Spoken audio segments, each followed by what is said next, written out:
Alright family, welcome back. So first thing, my battery is low, but my charger is in the room where my baby boy is sleeping, so I can't go in there and risk him waking up and then can't do this video. And I'm trying to stay consistent. Consistency is key. I need to get through these 10 days, no gaps. Because I was going to put up a post and say, guys, no part 4 today, like, you get me, whatever, but I've got back home now and I can see that I've got the opportunity to quickly fit it in, so let's get on with it. So, part 4, the 10 ways that I ruined my life. So, following from all that I shared in part 3 in regards to dodgy relationships, pregnancy, miscarriage, and all these type of stuff, what happened was, and I'm going to put this in as a little caveat. A time came in my life, which I'm sure will come up in one of the parts, where my memory was really affected. Time frames were so blurry. If you asked me then, I couldn't have a clue. I basically had to write out my certain aspects of my life year by year just to retrain, to develop my memory again. So that might have been trauma related, because I know parts of the brain can shut down to like protect you, and but also it probably links to this next point which I'm about to bring up, which is weed, smoking weed. So that's the 4th way I ruined my life. How did I get into smoking weed and what did it do to me?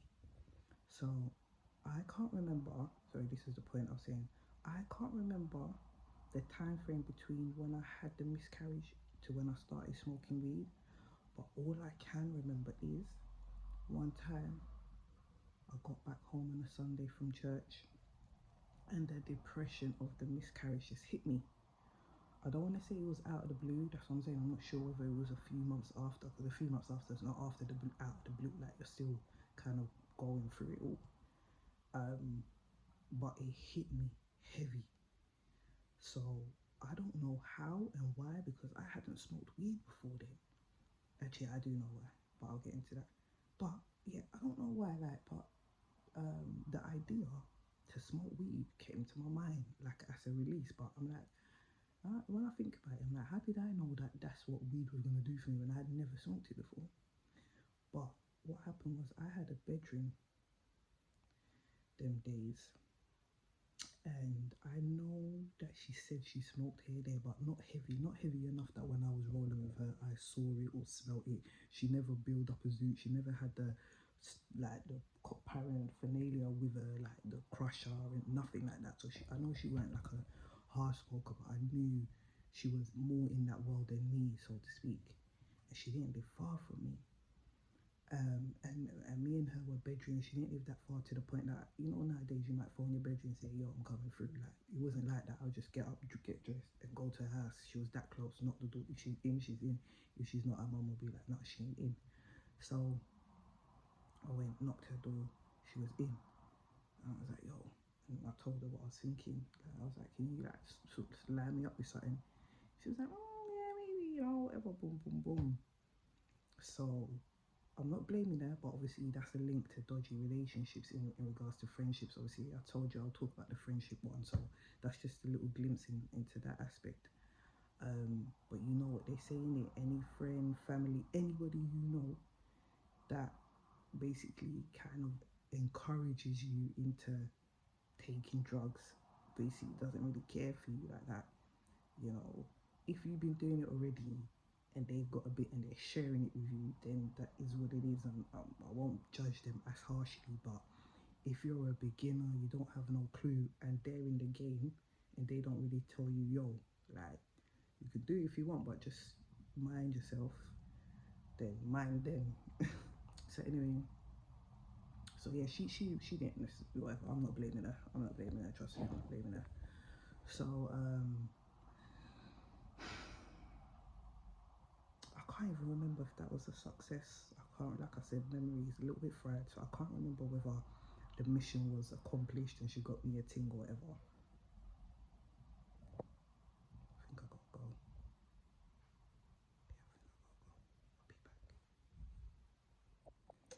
So yeah, sorry about that. As I was saying, I don't know if that mission was accomplished, but what I do know is from that point in my life, I did begin to smoke weed. And obviously it was just to suppress a lot of pain and all them things, disappointments, heartbreaks, dodgy relationships, dodgy friendships, family stuff, all that. Because for me, obviously being a pastor's daughter and becoming pregnant, it's like, I mean, come on now, you know, they're like the two opposite. So my psyche was just, it wasn't correct for me to even end up pregnant, let's just put it that way. But then when I became pregnant, and then what that weight that put on my shoulder from the disappointment and the stress that I had caused to others and myself, I couldn't bear that cross, you know what I'm saying? I couldn't bear the cross. So instead of turning to God to help me, I turned to weed. Obviously I didn't turn to God because I felt like I had already walked away from that. Like if I was on God's side, I wouldn't be pregnant. Like that's just a fact. So by this time I'm even moving further away from God, you know what I'm saying? And so I'm stepping more to the devil, so to speak, who then offered me weed to cope. Because one thing I always say is, when you're praying, you're talking to God, but when you're complaining, you're talking to the devil. And when you're complaining, and you know, because you're talking to the devil, who say, "Wow, okay, what? That thing bothers you, yeah?" Because that's what a complaint is, isn't it? You're talking about something that you're not happy with. So he's like, "That thing bothers you, yeah? Okay, I'll give you a solution." And then he brings you a solution. Now, most of the time, we all know the solution. It's not great, but because it's a complaint and because you're so pressed by it, anything kind of does, like anything will do. It's just like, okay, cool, whatever, I'll take that. And you do take it. In my sense, I took the zoo. So that kicked off that journey. Now, obviously, you know, weed then starts to affect your brain and your mind. The problem that I had was I was in denial for a long time because I never purchased weed. Yeah, I never built up my own zoo and all those things. I never classed myself as a smoker. I always be like, no, I'm not a smoker. Like I have a zoo once a month, which was kind of basically the case, you know. I used to only have a zoo if I was going to like link a guy I was linking.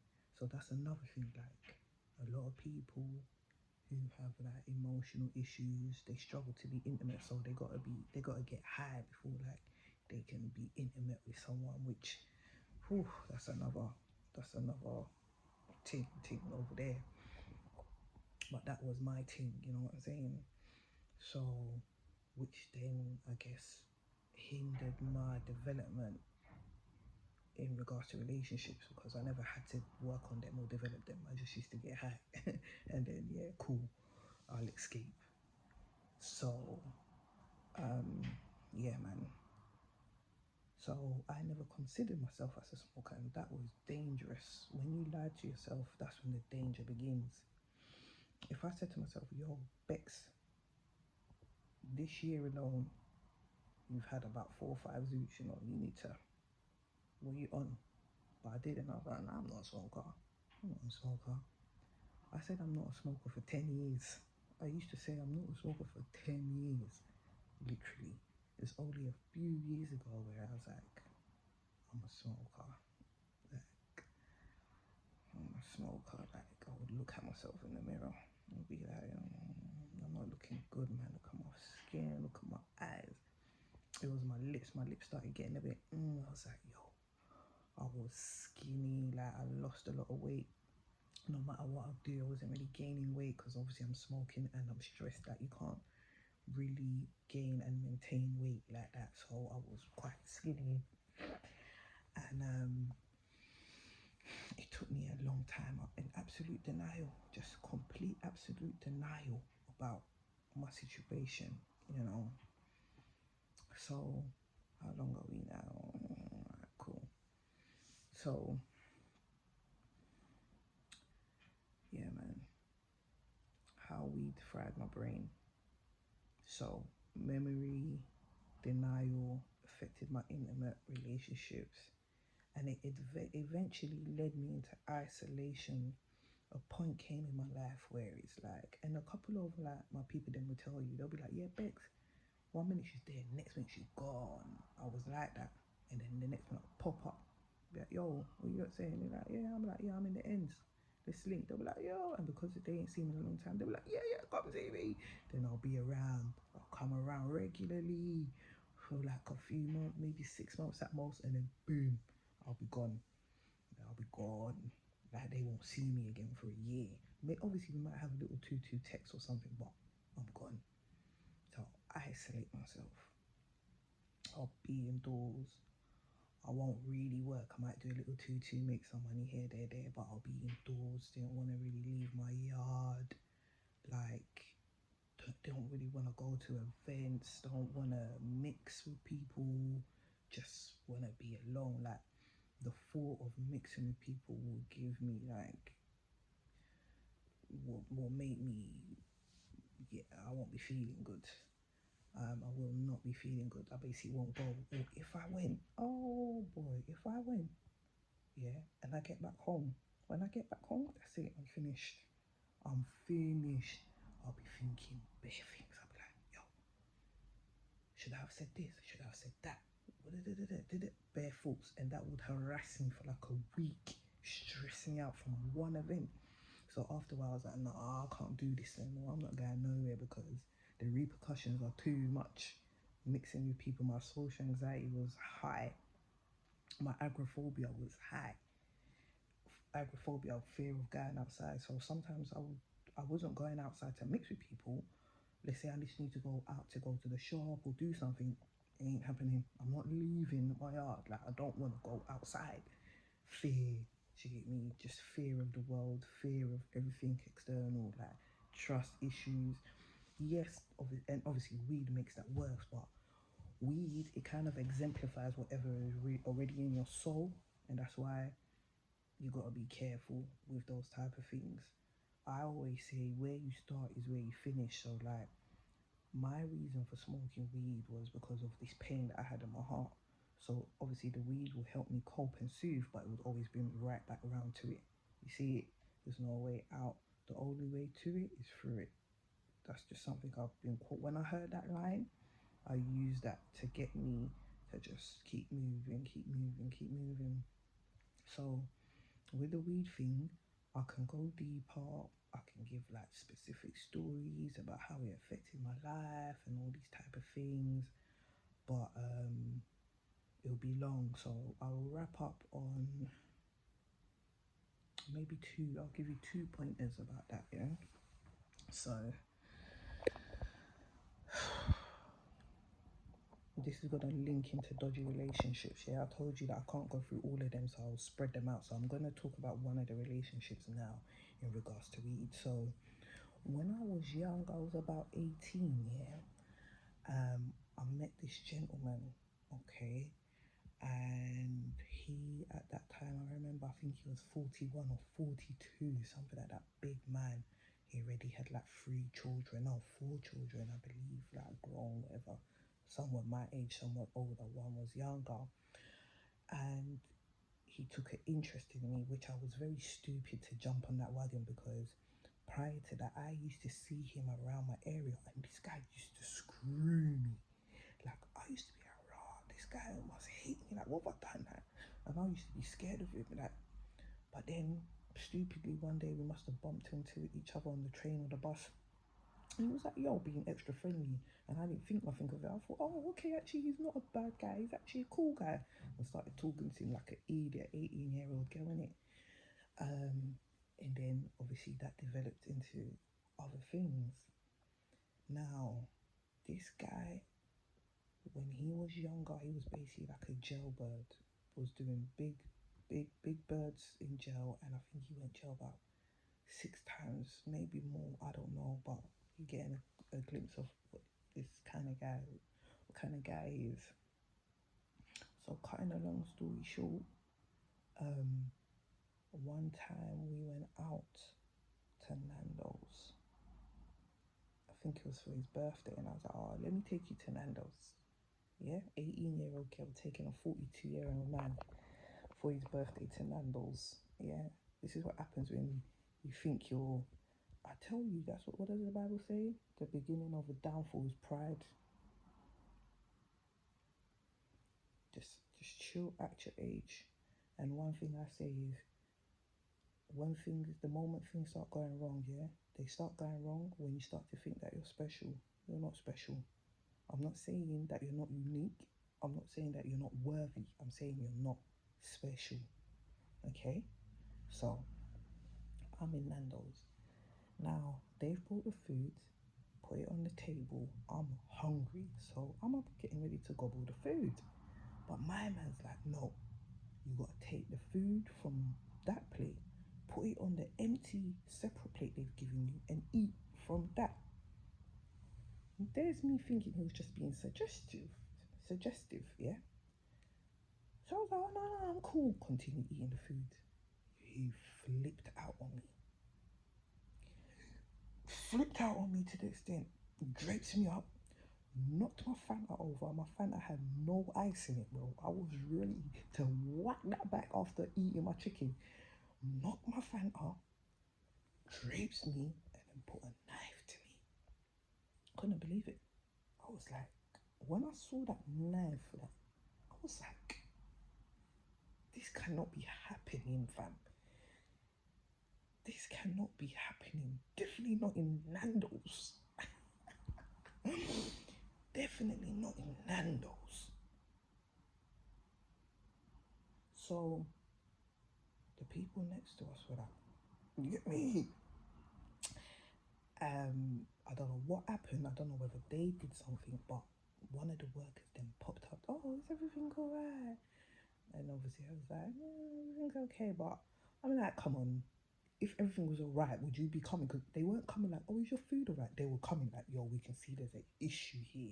Like, looking at me like, do you need my help or something? You know, which I do rate. I respect them for doing that, but it didn't really lead to nothing. So obviously he spoke over me. Yeah, no, cool. So they left. So after that, obviously I'm like shocked. I'm like, I can't believe it. Like, I'm just shocked. So he's basically like, okay, let's go. So he kind of like held me, and we walked all the way back to his house through some back routes. He just, like, I was just so shocked. I was just following him like a zombie.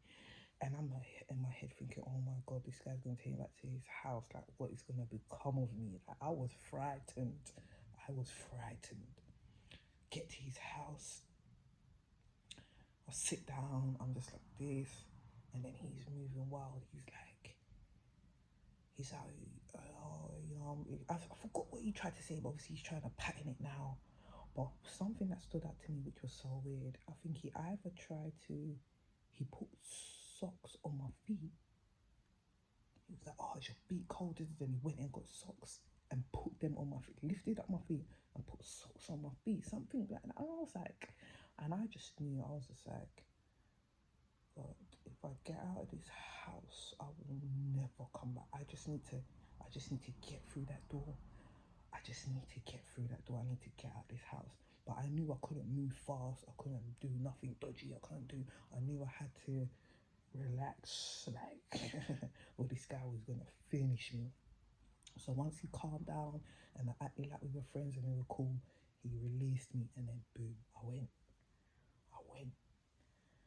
I went for many, many years, but I went back. Sorry about that. My battery died and my baby boy woke up, so that story will some way somehow come up again in some of the other parts, because basically, as you could tell, it was just the beginning. But in fact, no, do you know what? Let me wrap that up properly. I say all that to say, When I went back, by that time, my weed addiction was established, and I was still not classing myself as a smoker. Like, I wasn't even classing myself as a smoker, let alone a weed smoker. So it was established, and what was happening was I was getting it from him, and I wasn't buying it, basically. It was like, oh, whenever I link him, he would have some. Now, when I look back, I deeped it, because he didn't smoke weed, right? But he always seemed to have some in his house. He always used to act like, oh yeah, I might have some little old piece somewhere. But them days I didn't clock. But it's like, oh, how many times can you have a little old piece somewhere? So either he was stacking up on it, knowing that, yeah, this girl's gonna come true when she asks me for it, I've got it, then she's gonna come, and then boom. Or maybe he was selling it, or maybe he was smoking it, I didn't know. But a point came in my life which was stemmed off another dodgy relationship, where I became really, really low, causing my weed addiction to become really, really high. And then obviously that relationship, whatever it was, whatever happened, wasn't successful. So because I was looking for comfort, he was like the one available, or the one most convenient, whatever. And so yeah, I sent the sad text or whatever it was. I don't know how we ended up reconnecting, but I know that I'm the one that, initiated it. And yeah, so that's the story of like how weed came into my life, how it affected my life. And once again, that will continue to be throughout the story, I reckon, no doubt. All right, guys, I've got to go. Once again, thank you very much for your time. Lots of love, and I'll see you tomorrow, part 5. Ciao for now.